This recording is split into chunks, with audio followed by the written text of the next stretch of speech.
I'm Corey. I'm a librarian at the Cranston Public Library, and for my virtual readout for Banned Books Week, I'm going to read from The Sun Also Rises by Ernest Hemingway.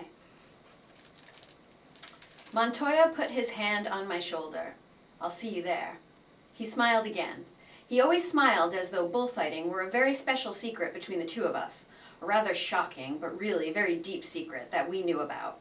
He always smiled as though there was something lewd about the secret to outsiders, but that it was something that we understood. It would not do to expose it to people who would not understand. Your friend, is he aficionado too? Montoya smiled at Bill.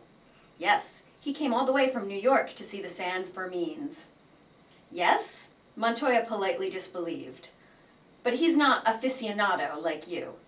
He put his hand on my shoulder again, embarrassedly. Yes, I said, he's a real aficionado.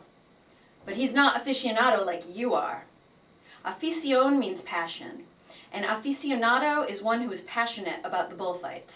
All the good bullfighters stayed at Montoya's hotel. That is, those with afición stayed there. The commercial bullfighters stayed once, perhaps, and then did not come back. The good ones came each year. In Montoya's room were their photographs. The photographs were dedicated to Juanito Montoya or to his sister. The photographs of bullfighters Montoya had really believed in were framed. Photographs of bullfighters who had been without afición Montoya kept in a drawer of his desk. They often had the most flattering inscriptions, but they did not mean anything. One day Montoya took them all out and dropped them in the wastebasket. He did not want them around. We often talked about bulls and bullfighters. I had stopped at the Montoya for several years. We never talked for very long at a time. It was simply the pleasure of discovering what we each felt. Men would come in from distant towns, and before they left Pamplona, stop and talk for a few minutes with Montoya about bulls. These men were aficionados. Those who were aficionados could always get rooms, even when the hotel was full. Montoya introduced me to some of them. They were always very polite at first, and it amused them very much that I should be an American. Somehow it was taken for granted that an American could not have afición. He might simulate it or confuse it with excitement, but he could not really have it.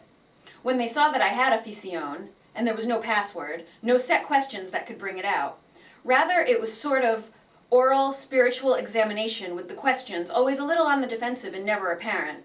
There was the same embarrassed putting the hand on the shoulder or a buen hombre, but nearly always there was actual touching. It seemed as though they wanted to touch you to make it certain.